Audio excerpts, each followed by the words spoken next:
Today is the 22nd of March. It's Sunday. I just wanted to talk today a little bit more about COVID-19, new research. There have been developments in terms of knowing about what research the Chinese have done and other doctors and researchers in the area of viral medicine. So I wanted to share some of that today. One thing that I think is important to understand is that this virus, COVID-19 for short, is a very virulent virus. It's much more infectious than other types of viruses in the coronavirus family. And one of the reasons is because it has the ability to attach to cells through a receptor that is on cells in many organ systems, not just the lung, not just the nasal passages like rhinovirus. And so it can enter into your body through many different mechanisms. Luckily, the Chinese are a little bit ahead of us and have done a ton of research in the pathogenesis of COVID-19. I think that I will try and attach their document that's been translated into English.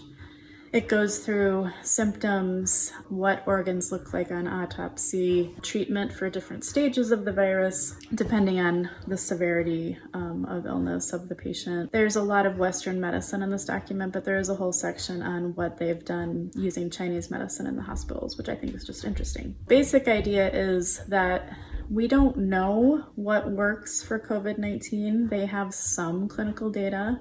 Nothing has been proven, nothing has been shown, especially in the world of natural medicine, that's going to prevent or cure COVID-19. We have information about certain mechanisms of action that this virus uses to enter cells and create the cytokine storm that tends to make illness the most severe. Those are the avenues that it makes sense to reduce risk for. One of the mechanisms that's been discovered by the Chinese research in particular is the way that this virus creates inflammation. It creates a slew of cytokine storm, stimulates an inflammatory reaction in a particular way.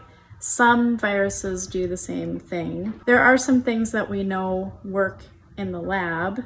We don't know that it's going to work for COVID-19, but it's what we have to go on. And I think those things are fairly benign, no proof at all that they work. Since they're benign, if someone has an infection, this is what I would do for myself and my family, and it's probably the best we have to go on. And so I'll put some of those recommendations up on Relevate. One of the other big mechanisms for viral inflammation is increasing Interleukin 6. We know there's actually lots of information about natural medicines that can lower Interleukin 6, such as aloe and curcumin, quercetin, resveratrol, again, lemon balm, feverfew, passion flower, ashwagandha. So all those things could be helpful as well. And other than that, I wanted to say a few things about just reducing stress at home, because I think a lot of people are feeling taxed emotionally by having to change our lives so drastically. And stress is not helpful to IL-6, actually. You can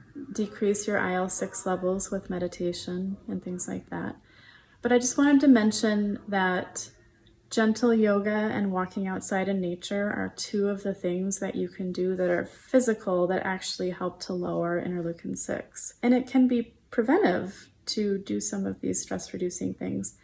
I personally love Yoga with Adrienne on YouTube. I think she has some great yoga for stress and anxiety videos. Super helpful to ground and deep breathe and let your mind relax a little bit. And walking outside, especially with sunlight, to increase vitamin D, get fresh air, and all those good things, very important. Another thing that I haven't talked about yet in terms of reducing risk of infection is to use some hydrotherapy techniques. There are many hydrotherapy techniques, even for acute infections. That is a very simple thing you can do at home, which is whenever you take a hot shower or a hot bath, you do 30 seconds of cool water because it helps to stimulate white blood cell production. Again, this is something that has been researched. Anything that can increase immune function is probably helpful at this point. I do want to say too that from the research that I've done, using ibuprofen